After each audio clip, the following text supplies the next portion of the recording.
Okay, सो हम लोग start करें। चलिए, ठीक है। सो हम लोग जो पहला ट्वेल्थ का चैप्टर स्टार्ट करने जा रहे हैं दैट इज इलेक्ट्रोस्टैटिक। ये चैप्टर नहीं है, यूनिट का नाम है। सो इलेक्ट्रोस्टैटिक आपकी यूनिट है और इसके दो पार्ट हैं। सबसे पहला है आपका इलेक्ट्रिक चार्ज एंड फील्ड, और दूसरा चैप्टर आपका आएगा electric potential and capacitors. Clear? So ये हमारे पास दो पार्ट है। अब मैं आपको बताऊं what is electrostatic. So the electrostatic term is made up of electro plus static. Very simple. Electro means charge, static means rest. So study of charge at rest.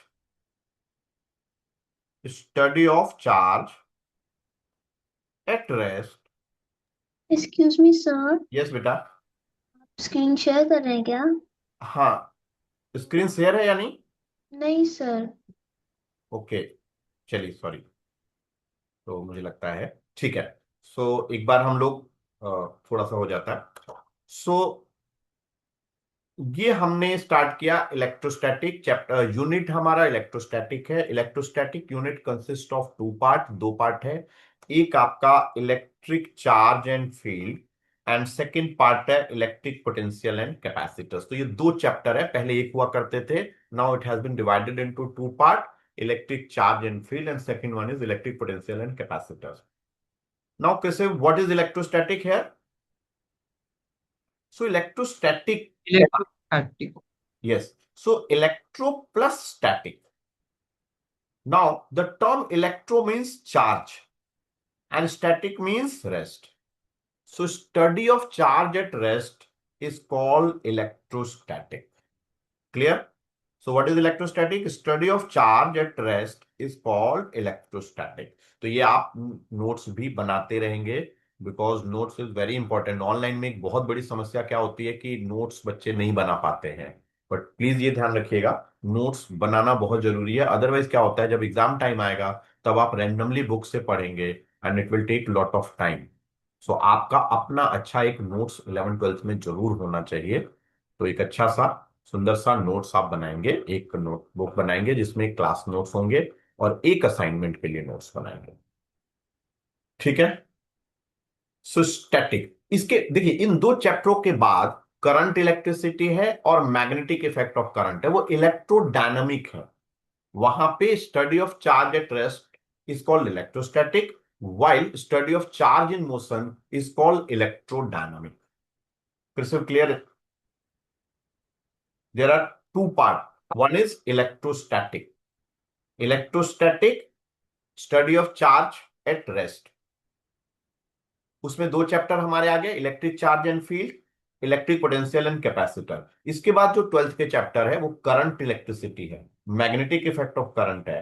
ये जो चैप्टर है ईएमआई है, ये इलेक्ट्रोडायनामिक्स है। It is due to motion of charge. अच्छे से clear है? कोई भी दिक्कत? बढ़ा जाए आगे। सो नाउ हम पहले चैप्टर पे आते हैं, electric charge and field. So electric charge and electric field ये हमारा पहले चैप्टर का पार्ट है और यहां से हमारा चैप्टर स्टार्ट होता है। So now what is electric charge? Any idea? कोई गेस आप लोग लगा सकते हैं? चार्ज की डेफिनेशन बता सकते हैं कि चार्ज क्या होता है? सो चार्ज क्या होता है, देखिए ये पेन है मेरे पास, ये पेन अभी इलेक्ट्रिकली न्यूट्रल है। तो जैसे ही मैं, अभी मैं इसको किसी पेज के पास ले जाऊंगा तो ये अट्रैक्ट नहीं करेगा, बट जब मैं इसको इलेक्ट्रीफाइड कर दूंगा, इसको चार्ज कर दूंगा, तो it will attract piece of paper. ये एक्सपेरिमेंट आप लोगों ने सुना है, देखा है, किया है। ठीक है? सो जैसे ही इसके ऊपर चार्ज डेवलप हो जाएगा, it will source electrical effects. So basically कोई चार्ज अलग चीज नहीं है। बेसिकली कोई भी बॉडी, हमारे आसपास की जितनी भी बॉडी है, दे आर न्यूट्रल बॉडी। वो न्यूट्रल कॉन्फ़िगरेशन में है। अगर हम उन पे चार्ज डेवलप करें, देयर आर वेरियस वेज जिनसे हम बॉडी पे चार्ज डेवलप कर सकते हैं। वो बहुत अलग अलग तरीके हो सकते हैं। So now what is electric charge? It is property of a body, it is property of a body due to which it produces and experiences electrical and magnetic effect। सो कहता है क्या कि ये एक बॉडी की प्रॉपर्टी है। Charge किसी body पे ही हो सकती है, ठीक है। चार्ज कोई ऐसी बॉडी, ऐसा चीज नहीं हो सकता जिसके पास मास नहीं है उसके पास चार्ज नहीं हो सकता। जैसे लाइट है, लाइट के पास मास नहीं है तो उस पर चार्ज नहीं होता है। सो कहता है it is property of a body due to which, जिसकी वजह से ये क्या करता है, produces and experiences electrical and magnetic effect. So अगर जैसे ही कोई चार्ज होगा बेटा, कोई भी बॉडी चार्ज बॉडी है, तो क्या करता है charge body? Charge body attract other charge body. तो ये इलेक्ट्रिकल इफेक्ट हो गया। अट्रैक्ट, अट्रैक्ट और रिपेल, नॉट जरूरी कि अट्रैक्ट करें, अट्रैक्ट और repel other body, other charge body को। ये इलेक्ट्रिकल इफेक्ट हो गया। चार्ज बॉडी क्या करता है बेटा? चार्ज बॉडी जो है वो produces electric field around itself. Electric field produce करता है अपने आसपास, प्रोड्यूस इलेक्ट्रिक फील्ड। तो अगर कोई बॉडी चार्ज बॉडी है, वो क्या करेगा? अट्रैक्ट करेगा या रिपेल करेगा, किसको? दूसरी चार्ज बॉडी को। इवन अट्रैक्ट तो वो अनचार्ज बॉडी को भी कर सकता है, ठीक है। सो अट्रैक्ट और repel other charge body, produces electric field. ये जो है, ये इलेक्ट्रिकल इफेक्ट है। बात समझ गया? प्रोड्यूसेस, ठीक है। एक बार आप इसे लिख लीजिए।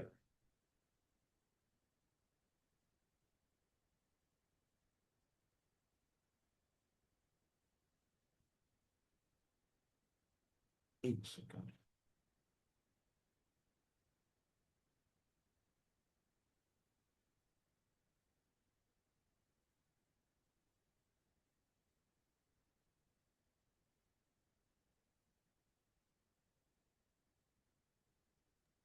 सर, जी बेटा। जब जो चार्ज बॉडी है वो इलेक्ट्रिकल फील्ड को प्रोड्यूस करती हो तो उसी को इलेक्ट्रिकल इफेक्ट कह रहे हैं यस आप? यस, ये जो दोनों मैंने लिखवाया वो ही इलेक्ट्रिकल इफेक्ट है। So what is electrical effect? अगर कोई भी चार्ज है तो चार्ज का क्या प्रॉपर्टी होगी? Attract repel. और रिपेल अदर बॉडी। किसी दूसरे बॉडी को अट्रैक्ट करेगा, रिपेल करेगा, इलेक्ट्रिक फील्ड प्रोड्यूस करेगा around itself. Electric field around itself, अपने आसपास एक इलेक्ट्रिक फील्ड बन जाएगा। अगर कोई बॉडी चार्ज है या कोई एक सिंगल चार्ज भी है तो उसके आसपास इलेक्ट्रिक फील्ड डेवलप हो जाता है अपने आप। फिर से क्लियर है बेटा? हाँ सर। ठीक है, बहुत अच्छे से। ये इलेक्ट्रिक इफेक्ट है। Now what is magnetic effect? So magnetic effect में क्या होता है, ये डायनामिक्स है। मैग्नेटिक इफेक्ट डायनेमिक का पार्ट है। जैसे ही कोई चार्ज मोशन में आता है, मोशन में आने से क्या प्रोड्यूस होता है? करंट प्रोड्यूस होता है। So moving charge produce current. Charge के मोशन से ही करंट प्रोड्यूस होता है। So electrical current, electric current. तो moving charge produces electric current. Electric current बेटा क्या करता है? इलेक्ट्रिक करंट की वजह से मैग्नेटिक फील्ड डेवलप होता है। आपने पढ़ा है 10th क्लास में, कोई करंट कैरिंग वायर है तो उसके आसपास मैग्नेटिक फील्ड होती है, मैग्नेटिक फील्ड। और अट्रैक्ट और रिपेल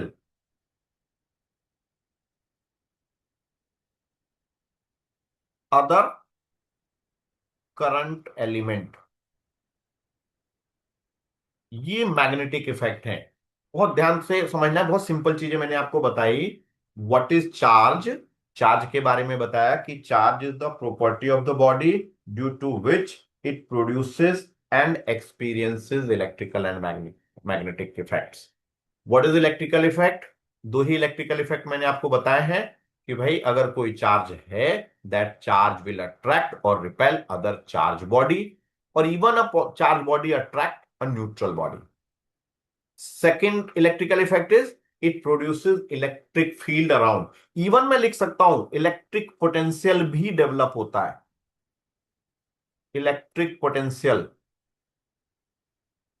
सो एक चार्ज बॉडी है, उसके आसपास इलेक्ट्रिक पोटेंशियल डेवलप होगा। मैग्नेटिक इफेक्ट में क्या गया? मैग्नेटिक इफेक्ट सिर्फ कब डेवलप होगा? When the charge is in motion. जैसे ही चार्ज मोशन में आएगा, सबसे पहला काम क्या होगा? करंट बनेगा। करंट। यस। करंट के बाद क्या होता है? करंट, जहां भी करंट होगा वहां मैग्नेटिक फील्ड होगा। सो मैग्नेटिक फील्ड होगा। और मैग्नेटिक फील्ड, दो वायर हैं, दो करंट कैरिंग वायर होंगी, तो दोनों की मैग्नेटिक फील्ड इंटरेक्ट करेंगी तो क्या होगा?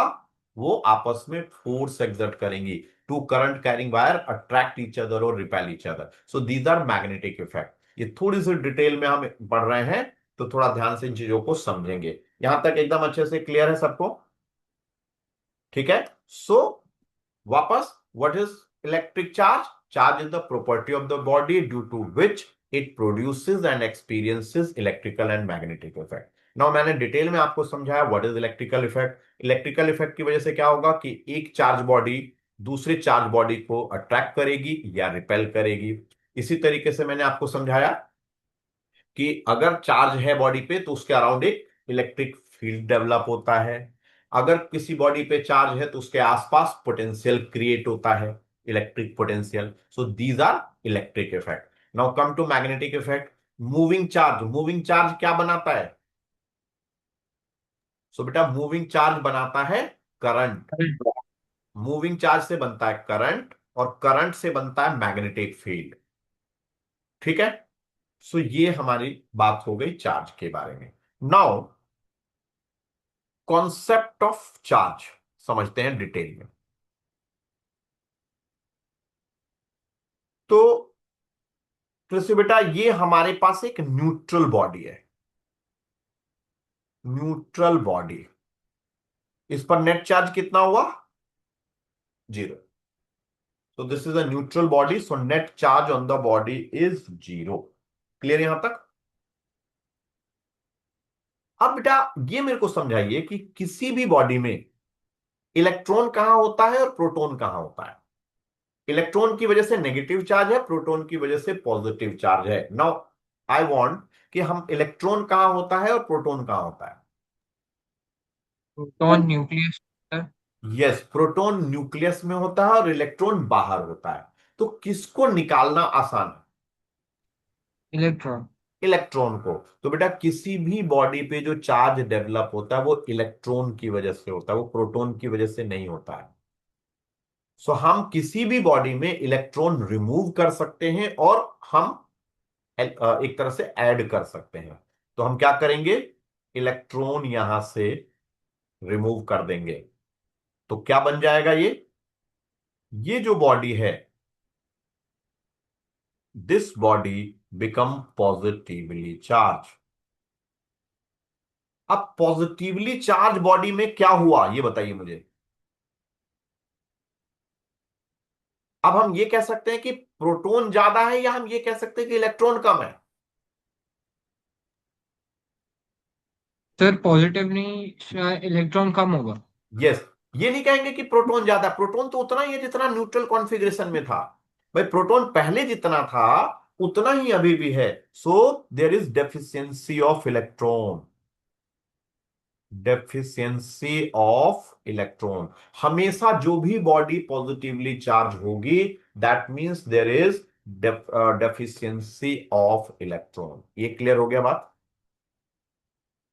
अब एक बात और यहां पे ध्यान रखिए, मेरे को बताइएगा, इलेक्ट्रॉन का मास होता है, इलेक्ट्रॉन का मास कितना होता है? फिर से। नेग्लिजिबल होता है। हाँ, नेग्लिजिबल होता है, लेकिन होता है। So mass of electron is 9.1 into 10⁻31 kg। तो बेटा अगर मैं आपसे बोलूं कि एक बॉडी पॉजिटिवली चार्ज है, एक कोई बॉडी न्यूट्रल है और उसी को पॉजिटिव चार्ज बनाया, तो बताइए इसका मास बढ़ेगा या घटेगा? नंदिनी। घटेगा, कम होगा। तो बेटा पॉजिटिव चार्ज का मतलब electron has been removed. Positive charge means electron has been removed, electron निकला है, तभी पॉजिटिव चार्ज है। So mass decreases with respect to neutral configuration. तो जब भी कोई बॉडी न्यूट्रल कॉन्फ़िगरेशन से पॉजिटिवली चार्ज बनेगा, मास क्या होगा? डिक्रीज करेगा। ये छोटी छोटी बातें हैं। सो पॉजिटिव चार्ज कैसे होता है बॉडी में? डेफिशिएंसी ऑफ इलेक्ट्रॉन की वजह से। So deficiency of electron in a body over its neutral configuration give rise to positive charge. और जब भी कोई बॉडी पॉजिटिव चार्ज होगा तो उसका मास क्या करेगा? बढ़ेगा या घटेगा? डिक्रीज। यस, छोटी छोटी बातें पूछी जाएंगी। अब आइए बेटा, यही बॉडी फिर से लेते हैं, पॉजिटिव नेगेटिव। नाउ हम इलेक्ट्रॉन ऐड कर रहे हैं, बॉडी में दे रहे हैं। तो जब हम देंगे तो क्या होगा? Negative charge. तो जो था पहले वो तो था ही, अब एक एक्स्ट्रा इलेक्ट्रॉन आ गया। Now this body is negatively charge. Nandini बेटा क्या बोलेंगे इसको? प्रोटॉन ज्यादा है या इलेक्ट्रॉन ज्यादा है नेगेटिव चार्ज बॉडी में?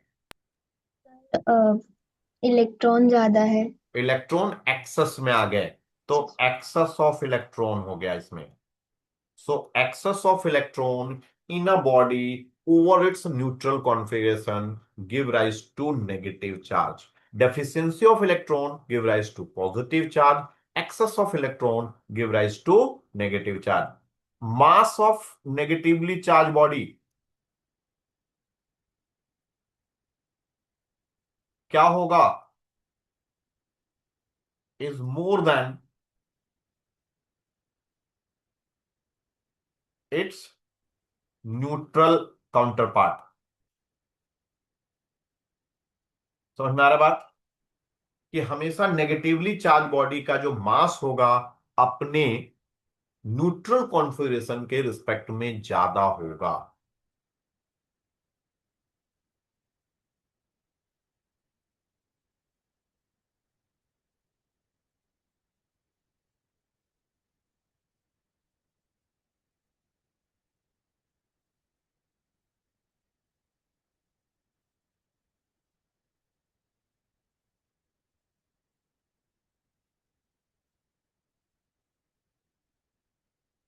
ठीक है बेटा, अच्छे से समझ में आ रहा है, एकदम क्रिस्टल क्लियर।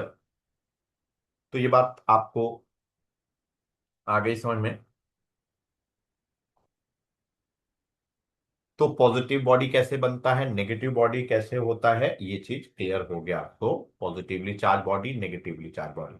अब ये चीज हमने बात कर ली, तो यहीं पे हम बात कर लेते हैं चार्जिंग अ बॉडी। तो ये तो हमने थ्योरेटिकली समझाया कि किसी भी बॉडी को हम चार्ज कैसे करते हैं। So there are three methods of charging a body. एक है फ्रिक्शन। तो आप ये शुरू से ही पढ़ते आ रहे हो कि जब हम दो बॉडी को रब करते हैं, रब करने से हीट प्रोड्यूस होता है, एंड दैट हीट की वजह से इलेक्ट्रॉन ट्रांसफर होता है एक बॉडी से दूसरी बॉडी में। सो when two bodies are rubbed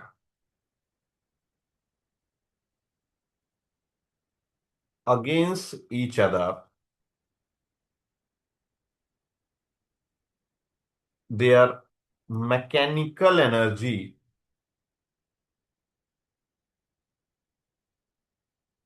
of rubbing converted into heat. ठीक है, so mechanical energy of rubbing converted into heat which transfer electron from body at lower work function to body at higher work function. ठीक है, so when two bodies are rubbed against each other, their mechanical energy of rubbing converted into heat which transfer electron from body at lower work function to body at higher work function. तो पहले इसको आप लिख लीजिए, तो इसको समझाते हैं।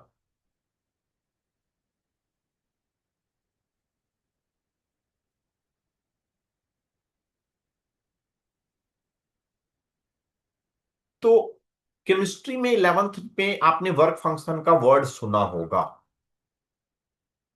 बेसिकली वर्क फंक्शन रिप्रेजेंट करता है कि how a metal hold it's electron tightly. क्योंकि आपने वर्क फंक्शन कहां पढ़ा है, ध्यान है किसी को?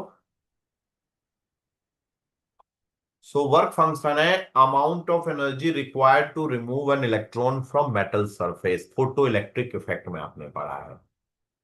तो अगर मेरे पास दो मेटल हैं जिनका वर्क फंक्शन, मान लीजिए कि एक का वर्क फंक्शन 2.3 इलेक्ट्रॉन वोल्ट है, दूसरे का 4.2 इलेक्ट्रॉन वोल्ट है, तो आप मुझे बता सकते हैं किसमें से इलेक्ट्रॉन आसानी से निकाला जा सकता है? सिंपल सी बात यह है, जिसका वर्क फंक्शन कम है उसमें आसानी से निकाला जा सकता है। ये बात समझ में आ रहा है? तो अगर मैं इन दोनों बॉडी को रब करूंगा तो किसमें से इलेक्ट्रॉन निकलने की पॉसिबिलिटी ज्यादा है? 2.3। 2.3 से निकलेगा। अच्छा, एक और चीज है, लोअर वर्क फंक्शन का मतलब यह है कि ये इलेक्ट्रॉन रिपेलिंग है। मतलब एक केमिस्ट्री के लैंग्वेज में समझाने की कोशिश कर रहा हूं, जिसका वर्क फंक्शन कम है इसका मतलब it's affinity toward electron is small, और जिसका वर्क फंक्शन ज्यादा है इसका मतलब वो इलेक्ट्रॉन को ज्यादा टाइटली होल्ड कर रहा है। तो अगर मैं इन दोनों को रब करूंगा ना, तो इलेक्ट्रॉन ट्रांसफर होगा 2.3 से 4.2 की तरफ। ये बात समझ में आ गया? सो फ्रिक्शन के केस में क्या होता है, जब भी हम दो बॉडी को रब करते हैं तो इलेक्ट्रॉन ट्रांसफर होता है उस बॉडी से जिसका वर्क फंक्शन कम है से उस बॉडी में जिसका वर्क फंक्शन ज्यादा है। क्लियर है अच्छे से? बहुत अच्छा। अब फ्रिक्शन के बारे में दो बातें। पहला, इसमें हमेशा इन friction always equal and opposite charge develop.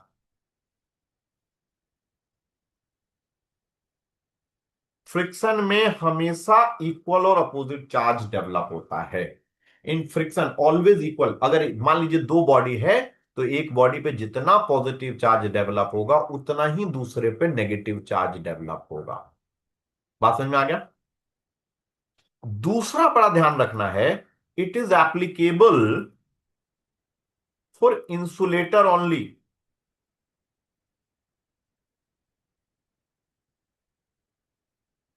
ये सिर्फ इंसुलेटर के लिए होता है, क्योंकि कंडक्टर ये टच करके होता है, और कंडक्टर को टच करेंगे तो वो कंडक्ट कर देगा, तो वो हमेशा न्यूट्रल रहेगा। So phenomena of friction is applicable only for inductor, insulator. ये बात समझ में आ गया? दो पॉइंट अच्छे से।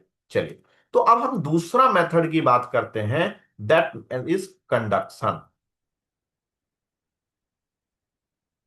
नाउ कंडक्शन में क्या करते हैं कि ये charge body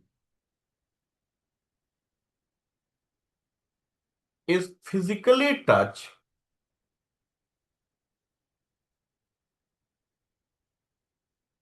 or connected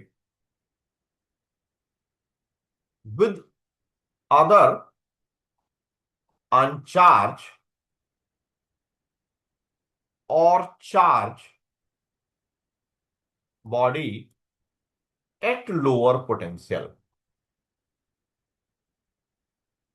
simple सी बात क्या कह रहा है कि कंडक्शन में हम क्या करते हैं, एक चार्ज बॉडी को लेते हैं और एक दूसरा न्यूट्रल बॉडी को लेते हैं, लेकिन ये कह रहा है कि दूसरा भी चार्ज हो सकता है, बट कंडीशन ये है कि वो न्यूट्रल बॉडी होनी चाहिए, मतलब या तो न्यूट्रल बॉडी होनी चाहिए या लोअर पोटेंशियल की बॉडी होनी चाहिए। पोटेंशियल हम आगे पढ़ेंगे। So charge bodies physically touch और कनेक्टेड विद अदर अनचार्ज और charge body at lower potential. ठीक है, सो चार्ज फ्लो करेगा कहां से कहां, चार्ज फ्लो फ्रॉम, ये प्रॉपर्टी होती है higher potential to lower potential. Charge हमेशा, हालांकि ऑलवेज कहना गलत होगा, एक एक्सेप्शन है इसका, इलेक्ट्रोकेमिकल सेल के अंदर बाहर तो एनोड से कैथोड की तरफ जाता है, बट अंदर कैथोड से एनोड की तरफ जाता है। So there is a small, एक एक्सेप्शन है इसका।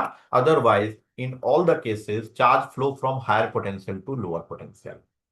चार्ज क्या होगा, हायर पोटेंशियल से लोअर पोटेंशियल की तरफ फ्लो करेगा। तो जब भी आप दो बॉडी को कनेक्ट करोगे, एक बॉडी हायर पोटेंशियल पे होगा, एक बॉडी लोअर पोटेंशियल पे होगा। हायर पोटेंशियल अपना चार्ज लूज करके अपना चार्ज कम कर, मतलब पोटेंशियल कम करेगा। लोअर पोटेंशियल वाली बॉडी चार्ज गेन करके अपना पोटेंशियल बराबर करेगा।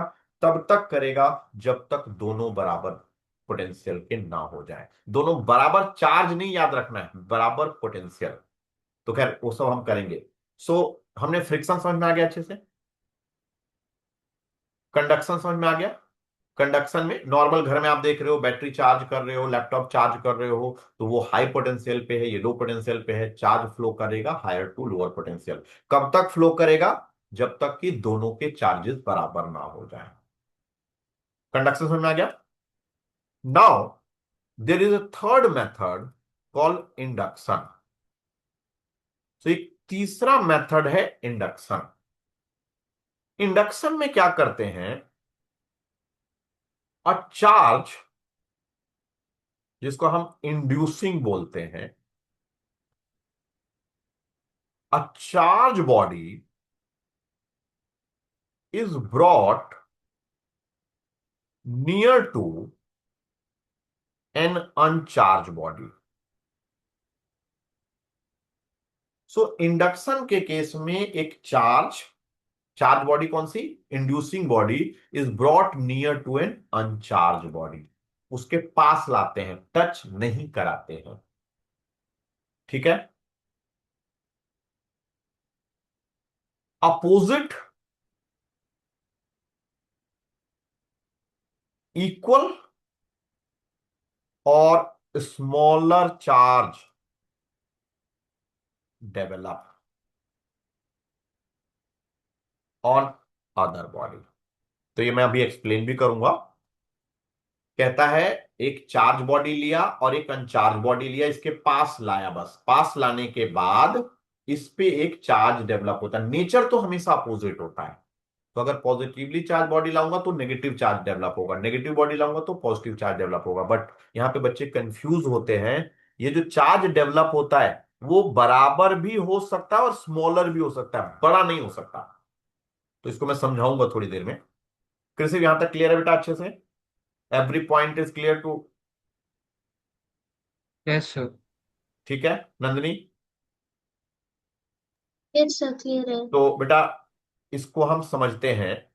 मैंने एक चार्ज बॉडी लिया, this is positively charge body and this is a neutral body. तो क्या होगा, देखिए न्यूट्रल बॉडी में भी प्रोटॉन इलेक्ट्रॉन है, चार्ज नहीं है, लेकिन भाई हर तरह के कोई भी बॉडी हो, कैसी भी बॉडी हो, उसमें पॉजिटिव और नेगेटिव चार्ज होता है।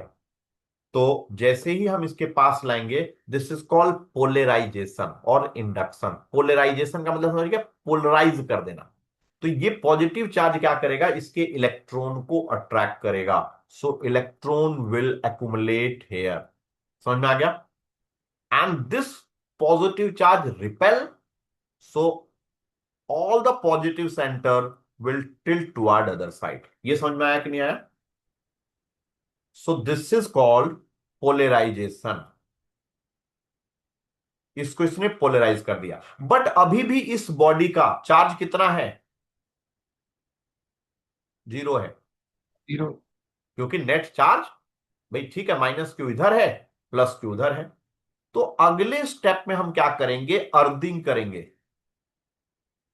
अगले स्टेप में अर्थिंग करेंगे, इस बॉडी को रखेंगे वैसे ही, एंड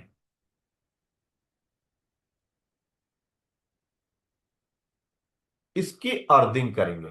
नाउ अर्थ को एक इन्फानाइट रिजर्वायर माना गया है कि अर्थ में आप जितना मर्जी चार्ज इससे निकाल लो और जितना मर्जी चार्ज इसमें डंप कर सकते हैं। Now again I am asking, क्या होगा? Earth is a source of reservoir. ये जो पॉजिटिव चार्ज है, ये अर्थ से इलेक्ट्रॉन, हमेशा मूवमेंट इलेक्ट्रॉन की होती है, प्रोटॉन की मूवमेंट नहीं होती है। तो अर्थ से इलेक्ट्रॉन आएंगे एंड ये इलेक्ट्रॉन आके क्या करेंगे? इस पॉजिटिव चार्ज के साथ न्यूट्रलाइज कर देंगे, इस पॉजिटिव चार्ज को न्यूट्रलाइज कर देंगे। ये स्टेप समझ में आया? First step is polarization, second step is earthing. Earthing से क्या होगा? ये अर्थ से इलेक्ट्रॉन आके इस पॉजिटिव चार्ज को न्यूट्रलाइज कर दिया। अब इस बॉडी के ऊपर नेगेटिव चार्ज आ गया, लेकिन प्रॉब्लम क्या है? एक साइड में है। अगले स्टेप में अर्थिंग को हटा देंगे। So next step is D earthing. Earthing को हटा देंगे। तो बेटा अर्थिंग को हटा देंगे तो क्या होगा? ठीक है, ये केस आ जाएगा, क्योंकि अभी ये पॉजिटिव चार्ज इस नेगेटिव चार्ज को होल्ड किए हुए है। और लास्ट में हम इस भी जो बॉडी लाए थे, इंड्यूस्ड चार्ज लाए थे, इंड्यूसिंग चार्ज लाए थे, जो बॉडी लाए थे उसको हटा देंगे। तो यही चार्ज पूरे बॉडी पे स्प्रेड कर जाएगा, रिपल्सन की वजह से पूरे बॉडी पे स्प्रेड। तो अब आपके पास ये नेगेटिवली चार्ज बॉडी आ गई। आया समझ में इंडक्शन का मेथड? ये इंडक्शन यूजिंग अर्थिंग था। एक मैं केस आपको बताऊंगा जिसमें हम अर्थिंग नहीं करेंगे, तो इसको भी आप बना लीजिए।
बन गया?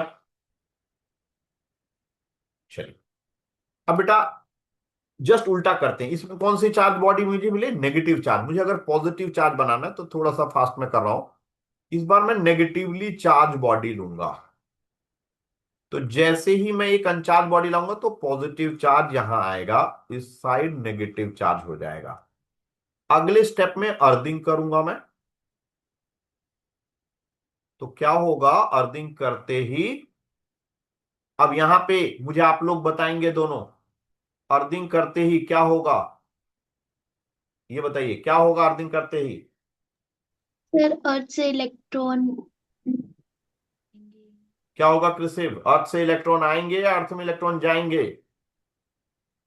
और अर्थ में जाएंगे. इस बार बेटा जाएंगे हमेशा। अर्थ से इस बार आएंगे क्यों? क्योंकि ऑलरेडी इसके पास नेगेटिव चार्ज है, ये नेगेटिव चार्ज ही इलेक्ट्रॉन ही है। तो उल्टा ये चार्ज चले जाएंगे इस बार अर्थ में।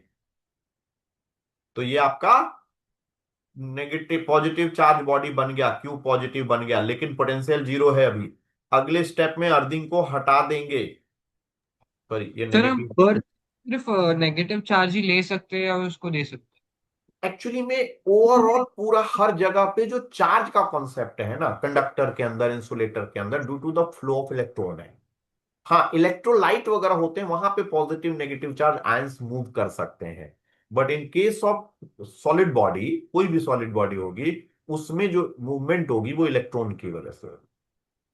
आपके कहां कहां पे पॉजिटिव चार्ज की वजह से होगा? वहां पे होगा आयंस है।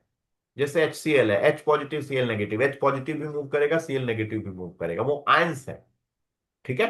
Otherwise in case of conductor, in case of insulator, there is only movement of electron, वो इलेक्ट्रॉन मूवमेंट करेगा। प्रोटॉन तो मूव कर ही नहीं सकता क्योंकि तो न्यूक्लियस में है, और उसको तोड़ने के लिए बहुत एनर्जी चाहिए होगी। ठीक है ना। तो हमेशा इलेक्ट्रॉन के एडिशन या सब्ट्रैक्शन से चार्ज डेवलप होगा। अगले स्टेप में अर्थिंग हटा देंगे तो ये पॉजिटिवली चार्ज रहा। अगले स्टेप में इस बॉडी को भी हटा देंगे तो यही पॉजिटिव चार्ज पूरे बॉडी पे स्प्रेड हो जाएगा। क्लियर? तो इस तरीके से हमने बॉडी पे पॉजिटिव और negative charge by induction develop कर लिया।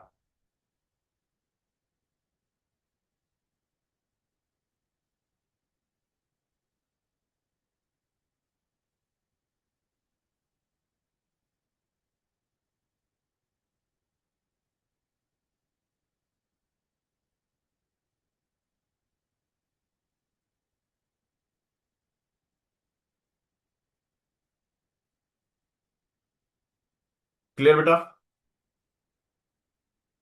ठीक है, चलिए। अच्छा, बिना अर्थिंग के भी हम इंडक्शन कर सकते हैं, वो मैं समझाता हूं। हम क्या लेंगे, दो मेटेलिक स्फेयर लेंगे, टचिंग ईच अदर,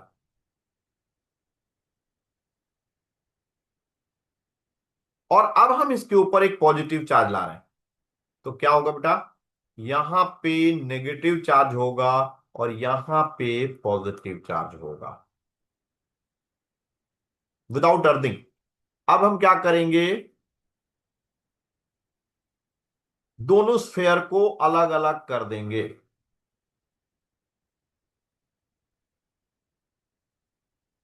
अभी इसको रखे रखिए, नहीं तो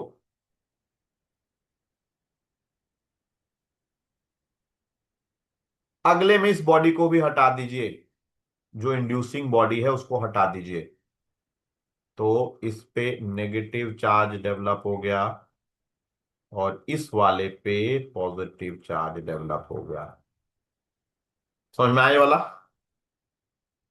भाई कंडक्टर है तो मूवमेंट तो हो सकती है इलेक्ट्रॉन की, और इलेक्ट्रॉन की मूवमेंट, प्रोटॉन नहीं मूव कर रहा। आप कह सकते हैं कि सर प्रोटॉन कैसे चला गया, तो बेसिकली वहां के प्रोटॉन इधर आ गए तो वहां पे पॉजिटिव चार्ज डेवलप हो गया, इस साइड नेगेटिव चार्ज डेवलप हो गया। ठीक है। फिर इनके बीच में थोड़ा गैप कर दिया और लास्ट में बॉडी को हटा लिया, तो ये इस पे नेगेटिव चार्ज पूरा स्प्रेड हो गया, इस पे पॉजिटिव चार्ज पूरा स्प्रेड हो गया। सो this is induction without earthing.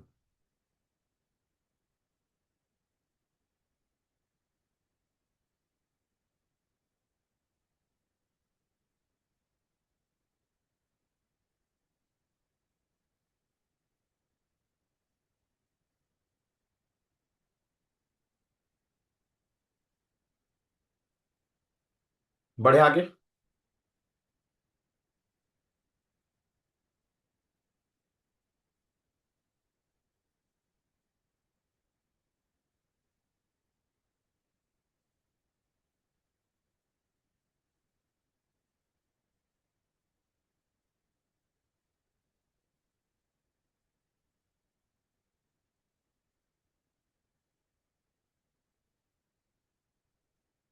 ठीक है। तो बेटा इंडक्शन के केस में जो चार्ज डेवलप होता है उसका एक फॉर्मूला है 1 - 1/k।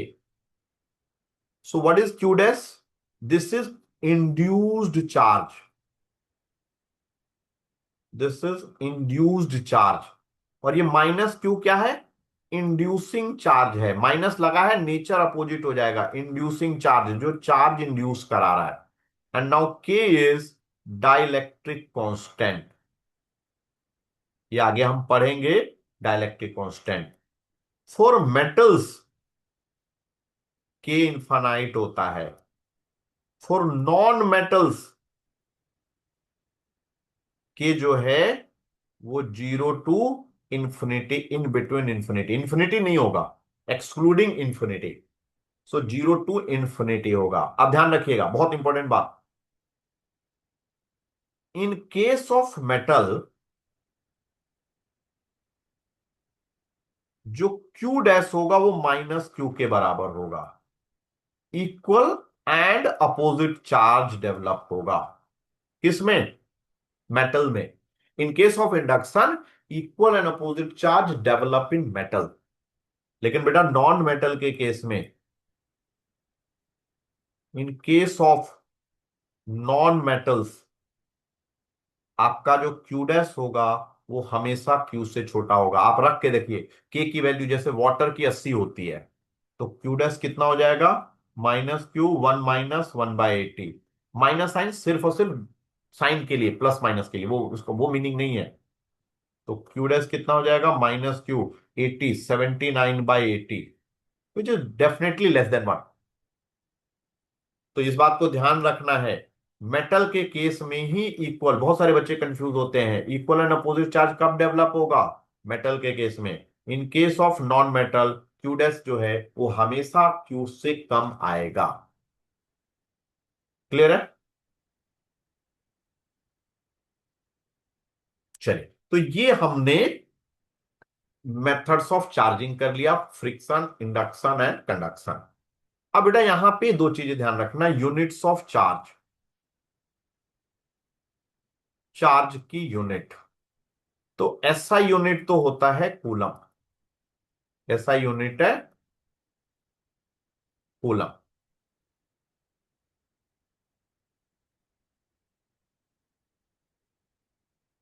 सीजीएस यूनिट क्या होता है?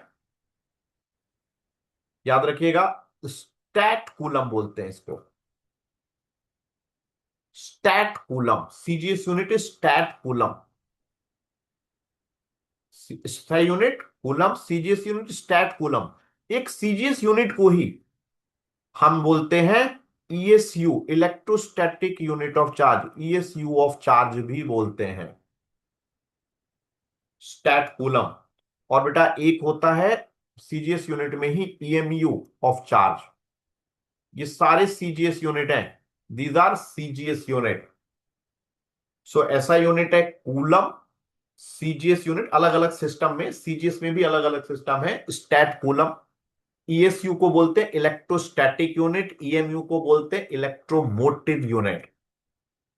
तो एक कूलम जो होता है वो 3 × 10⁻⁹ ईएसयू के बराबर होता है, और 1/10 ईएमयू के बराबर होता है। थोड़ा सा इसको ध्यान देंगे। 1 coulomb is 3 × 10⁻⁹ ESU, equal to 1/10 EMU के बराबर होता है। This is conversion. और दो बातें और ध्यान देंगे, smallest unit of charge, stat coulomb को ही फ्रैंकलिन बोलते हैं। तो स्मॉलेस्ट यूनिट क्या होती है? फ्रैंकलिन। और जो लार्जेस्ट यूनिट होती है, that largest unit is called faraday. तो ये कुछ ध्यान रखेंगे, यूनिट ऑफ चार्ज ऐसा unit coulomb, CGS unit stat coulomb, ESU of charge, EMU of charge. तो ये conversion, smallest unit is franklin, smallest unit is also a CGS unit, Franklin is also a CGS unit, called stat coulomb को ही Franklin बोलते हैं। ठीक है, तो थोड़ा सा इसको, बहुत तो नहीं लेकिन डायरेक्ट ही क्वेश्चन पूछा जा सकता है कि भाई, सर फैराडे मतलब ऐसा यूनिट? नहीं, फैराडे भी स्मॉलेस्ट, नहीं सॉरी गलत बोलो, फैराडे भी एक यूनिट है। Faraday is basically nothing but it is charge of 1 mole of electron, so this is largest unit. Faraday is charge of 1 mole of electron. तो but 1 mole of Franklin. Franklin is the smallest unit, and stat coulomb को ही Franklin बोलते हैं। ठीक है बेटा, तो ये हमने यूनिट ऑफ चार्ज कर लिया। अब हमें करना है properties of charge.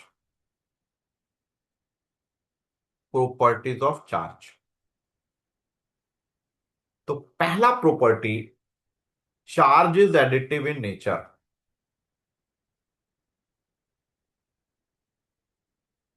Charge is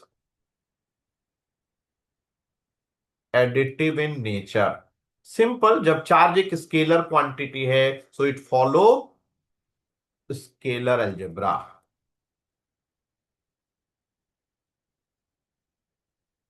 ठीक है, so charge is additive in nature. Simply हम ऐसे लिखना चाहिए कि since charge is scalar, it is additive in nature, या इट फॉलो स्केलर अलजेब्रा। तो जैसे 2 कूलम प्लस 2 कूलम 4 कूलम होगा, 2 कूलम माइनस 1 कूलम 1 कूलम होगा, लाइक दिस।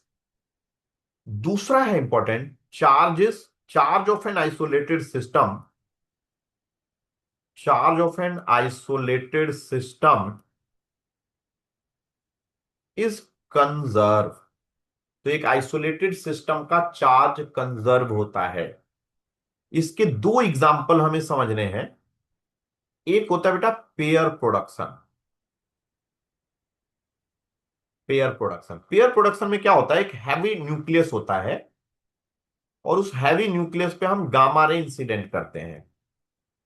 तो गामा रे इंसिडेंट करते हैं तो उससे रिलीज होता है, जनरेट होता है इलेक्ट्रॉन, और एक जनरेट होता है पॉजिट्रॉन, ई पॉजिटिव। हम कह सकते हैं कि गामा रे, रे कोई भी, ईएम वेव कोई भी, इनका मास नहीं होता है तो इनका चार्ज नहीं होता है, क्यू जीरो है। इसका भी नेट चार्ज जीरो है। सो पेयर प्रोडक्शन में a gamma ray strike a heavy nucleus, leading into production of electron and positron. बना लीजिए इसे।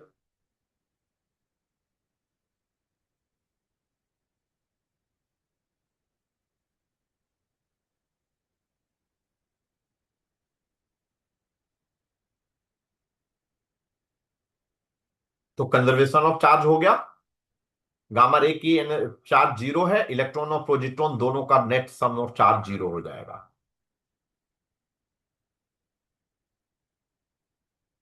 ठीक है बेटा नंदिनी, चलिए इसके उल्टा होता है, एक होता है एनहिलेशन। जस्ट रिवर्स होता है। एनहिलेशन में एक इलेक्ट्रॉन और एक पॉजिट्रॉन रिकम्बाइन होके gives gamma ray. Annihilation is just reverse of pair production, where an electron and positron recombine to give rise to gamma rays. तो बस टर्म्स हमको आना चाहिए, what is pair production, what is annihilation.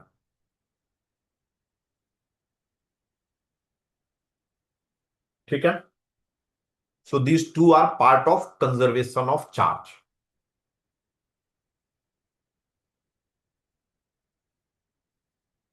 तीसरी important property is quantization of charge. Quantization of charge, now what is, इस board में भी important है, इसकी डेफिनेशन आप अभी से लेकर बोर्ड तक आता रहेगा। What is quantization of charge? Q is any. Yes, very good. तो चार्ज किसी भी बॉडी पे जो होता है, charge on a body can be only integral multiple of charge on an electron.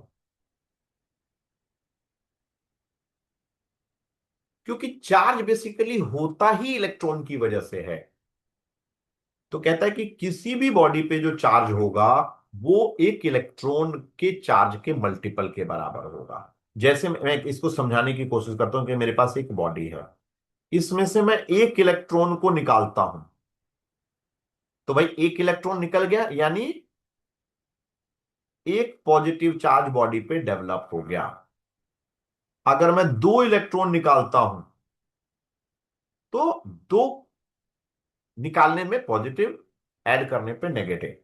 अगर मैं एन इलेक्ट्रॉन निकालता हूं तो Q is equal to plus n, निकालूंगा तो प्लस, रिवर्स ऐड करता हूं अगर मैं one electron, two electron, n electron, तो बेटा यहां पे तो अगर हम इलेक्ट्रॉन निकालते हैं तो प्लस एन, और अगर हम इलेक्ट्रॉन देते हैं तो माइनस एन। अगर हम किसी बॉडी में इलेक्ट्रॉन ऐड कर रहे हैं, ट्रांसफर कर रहे हैं, तो माइनस एन, और अगर इलेक्ट्रॉन से निकाल रहे हैं किसी बॉडी से, plus N.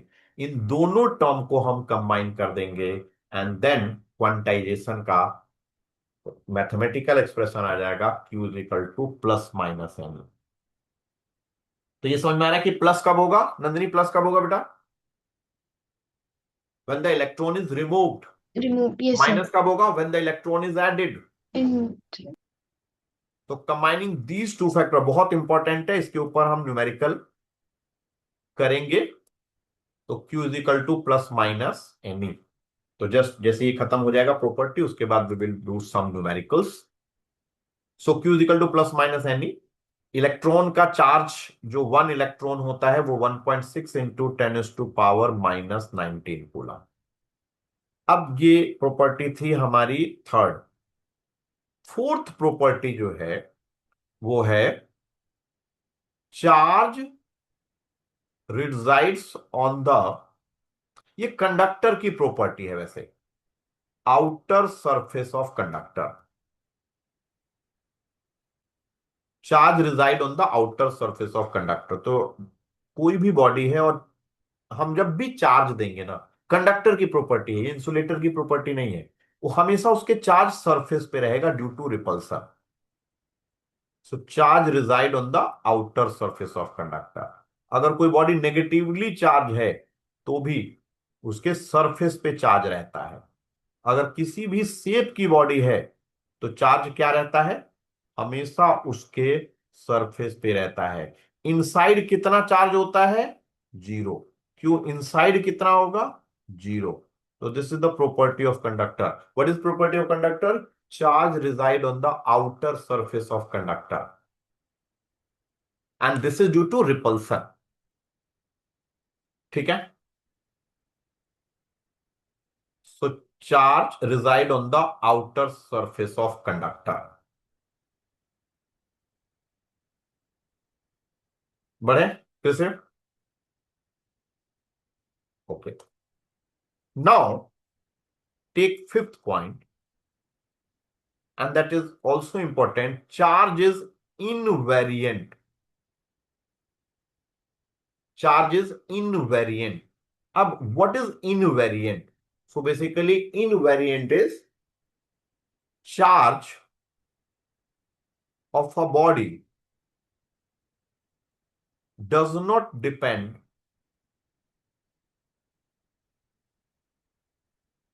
on its speed। तो किसी भी बॉडी का चार्ज उस स्पीड पे डिपेंड नहीं करता है, अनलाइक मास। तो आपने पढ़ा होगा कि मास जो होता है वो ऐसे वेरी करता है स्पीड के साथ, एज पर आइंस्टाइन थ्योरी। तो m equal to m not divided by under root 1 - v² / c²।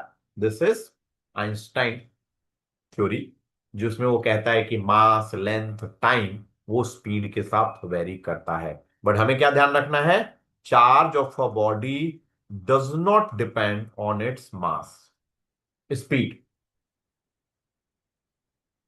ठीक है, चलिए। सो चार्जेस इनवेरिएंट। बेटा यहीं पे एक चीज और समझना है हमें, specific charge. Now what is specific charge? ये होता है चार्ज इज टू मास का रेशो।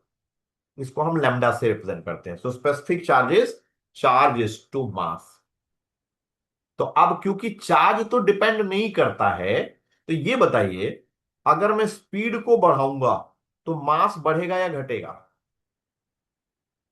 तो देखिए, 1 - v² / c², अब ये माइनस में है, तो माइनस में होने की वजह से अगर स्पीड बढ़ाऊंगा ना तो ये वाला टर्म घटेगा, और ये वाला टर्म घटेगा तो डिनोमिनेटर घटने से क्वांटिटी बढ़ता है, तो स्पेसिफिक चार्ज घटेगा। सेम, अगर स्पीड बढ़ाऊंगा तो स्पीड घटाऊंगा तो मास घटेगा और लैम्डा बढ़ेगा। समझ में आया नंदी ये बात?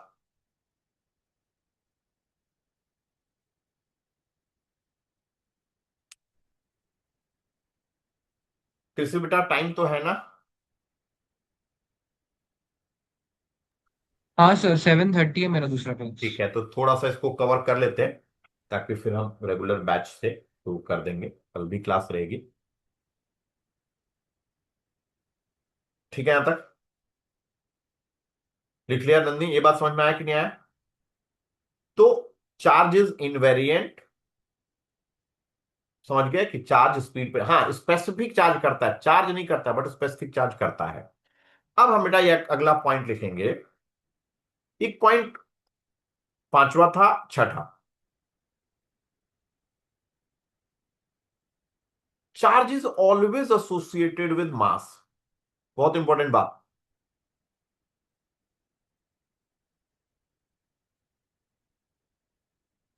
मतलब चार्ज हमेशा मास के साथ रहता है, अगर मास नहीं होगा, if there is no mass then there is no charge. If there is no mass then there is no charge. समझ गए?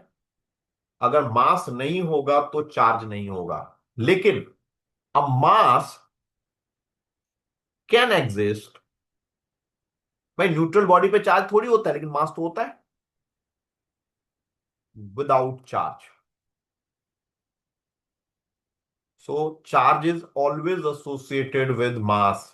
If there is no mass then there is no charge.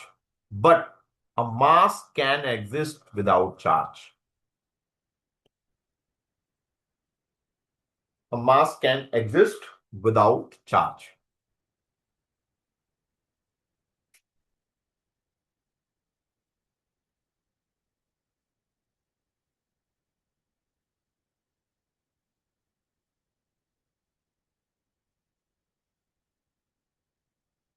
ठीक है,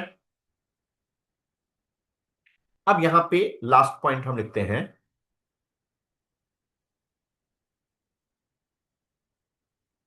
static charge क्या produce करता है?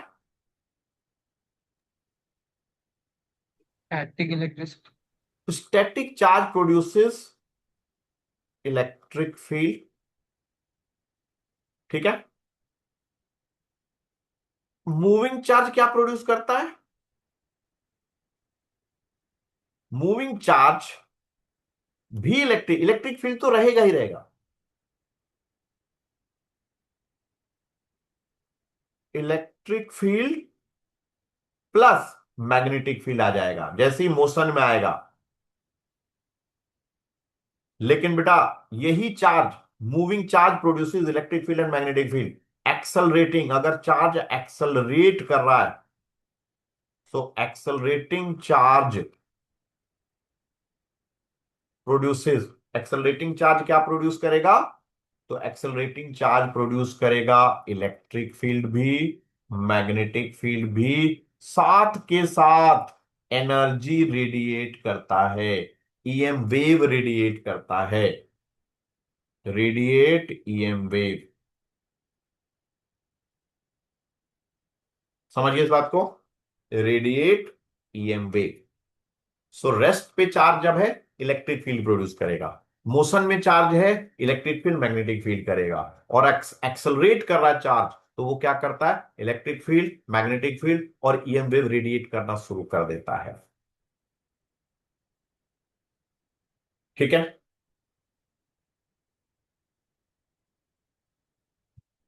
नन्ही clear है फिर से? जी सर। चलिए बेटा, अच्छे से हर पॉइंट एकदम क्लियर होता जा रहा है। अब हम थोड़े से क्वेश्चन कुछ करेंगे क्वांटाइजेशन के ऊपर, वो इंपॉर्टेंट है तो उसको करके खत्म करते हैं। तो क्वांटाइजेशन को आप समझ चुके हैं तो उसी को हम लेते हैं। जैसे एक क्वेश्चन लिखिए आप, इन a body 10 to power 9 electron is transferred. Calculate charge develop in the body.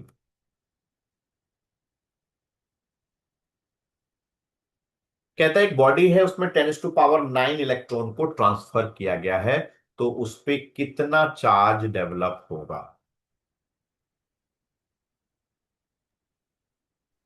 तो सर एन दिया है और ई हमारे पास ऑलरेडी है। Yes yes yes. तो जल्दी से कर दीजिए, सिंपल कैलकुलेशन है।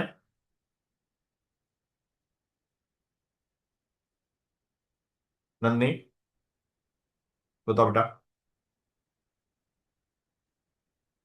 अब बेटा कितने इलेक्ट्रॉन ट्रांसफर किए हैं? 10 to power, तो नंबर ऑफ इलेक्ट्रॉन हो गया 10 to power 9।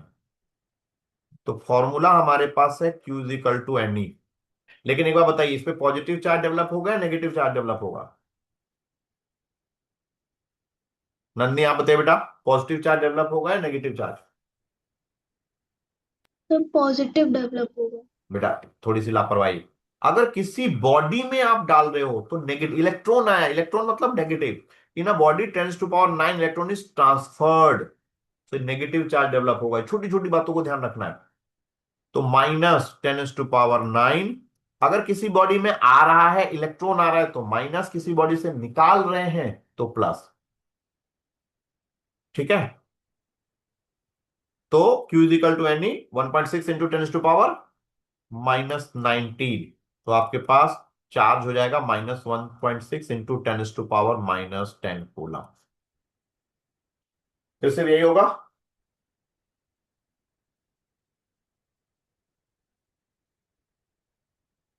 ठीक है बेटा, क्योंकि अनकंफर्टेबल तो नहीं हो रहे, ठीक लग रहा अभी, क्योंकि काफी देर से बैठे हैं, ऐसा तो नहीं, आदत नहीं हो, क्योंकि 1.5 घंटा हो चुका है। चलिए, calculate number of electron in 1 coulomb of charge. Calculate number of electron in 1 coulomb of charge में कितने इलेक्ट्रॉन होंगे? अगर किसी बॉडी के ऊपर 1 कूलम ऑफ इलेक्ट्रॉन है तो कितने चार्ज होंगे, ये आपको बताना है। एन ढूंढना। यस, इस बार एन ढूंढना है। Calculate number of electron in 1 coulomb of charge.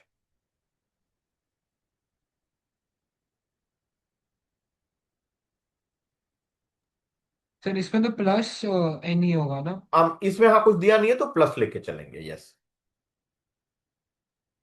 तो क्यू बेटा हमको दिया है 1 कूलम, और Q is equal to n.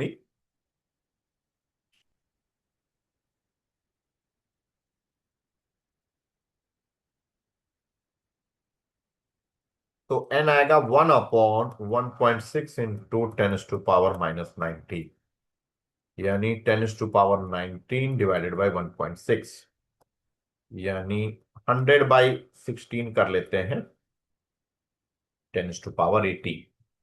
तो 100 को 16 से करेंगे तो 50/8, 10 to power 18, 50 को 25/4 इंटू 10 to power 18, 25/2 12.5 हो गया, और 12.5 का आधा करेंगे तो 6.25 इंटू 10 to power 18।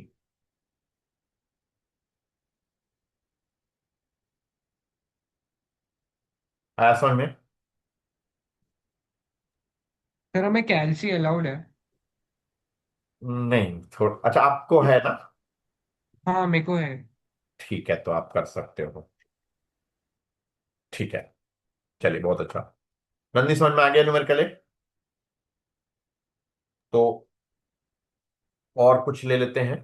थोड़ा सा मैंने लास्ट क्लास में इसका सॉल्व होगा ये, बट आपको तो, हमें तो क्वेश्चन से मतलब है, क्लास नोट्स में जाता हूं मैं। 3 तारीख को ये ना कुछ न्यूमेरिकल्स मैंने लिए थे। स्क्रीन पूरा विजिबल है? स्क्रीन दिख रहा है क्या?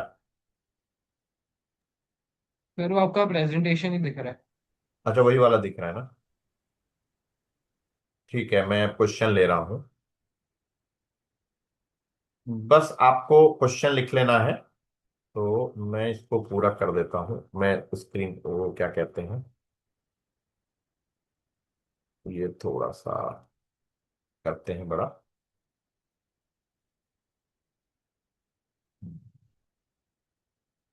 एक सेकेंड, हम उसको करते हैं, शेयर वाले को दूसरा करते हैं एक बार। Now it is visible.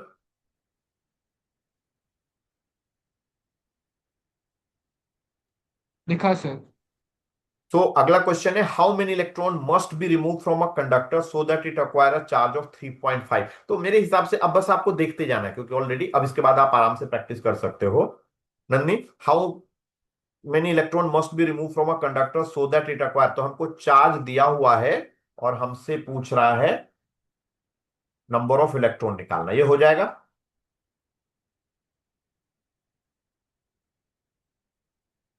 Visible है स्क्रीन की नहीं, जो मैं बोल रहा हूं?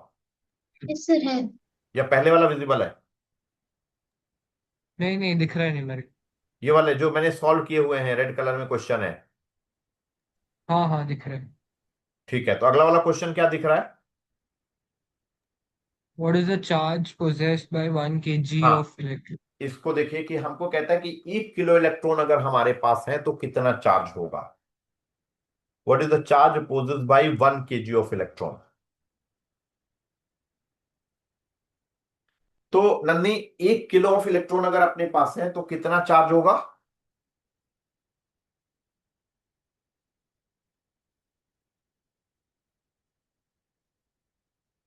कल कृषि आप कितने बजे अवेलेबल रहोगे? कल? कल कितने बजे आप अवेलेबल रहेंगे? सर कल आप जल्दी रख सकते हो, 4-4:30। कल हम 4 o'clock तो हमारी क्लास रहेगी रेगुलर। ठीक है। और थोड़ा सा इसकी कूलम्स लॉ की प्रैक्टिस, इसकी प्रैक्टिस अभी करनी है, तो ये मैं आपको वर्कशीट अभी भेज रहा हूँ। इस वर्कशीट से क्वेश्चन करने हैं, एंड आपको उसको मुझे 9, 9:30, 10 बजे तक सेंड करना है। एंड आपका 9:30 पे जो भी मैंने पढ़ाया उसका एक टेस्ट होगा। And again, don't take it as a test. Test की तरह इसको नहीं लेना है। जस्ट रिलैक्स, आपने अच्छे से पढ़ा है, बस उसको एक रिवाइज कर देंगे before going to sleep. 5 minute आप नोट्स देखेंगे क्या क्या है, नोट्स के बाहर कोई पॉइंट नहीं होगा। न्यूमेरिकल में जरूर डाटा थोड़ा बहुत इधर उधर हो सकता है। It's a 10 question 10 minute test. ठीक है। तो हम लोग, मैं वर्कशीट भी देता हूं, डीपीपी और डीपीपी, ये रिकॉर्डिंग भी ऐप आप लोग डाउनलोड कर लीजिएगा प्ले स्टोर पे जाके, फिजिक्स बाय विजय सर। तो ये जो दिख रहा है ऊपर ऐसा ही लोगो बना हुआ है, तो आपको उसमें आ जाएगा। अब मुझे ना ये बंद करना है रिकॉर्डिंग। तो कैसे होगा? रिकॉर्ड तो हो रहा था ना अपना, कि नहीं हो रहा है? चलिए, रिकॉर्डिंग में। सर अभी भी चालू है रिकॉर्डिंग। हाँ चालू है, लेकिन मुझे समझ नहीं आ रहा मैं बंद कहाँ से करूंगा मैं इसको। सर वहाँ नीचे ही ऑप्शन होगा, स्टॉप रिकॉर्डिंग। ये पता नहीं रिकॉर्डिंग क्या, हाँ स्टॉप रिकॉर्डिंग। ठीक है बेटा।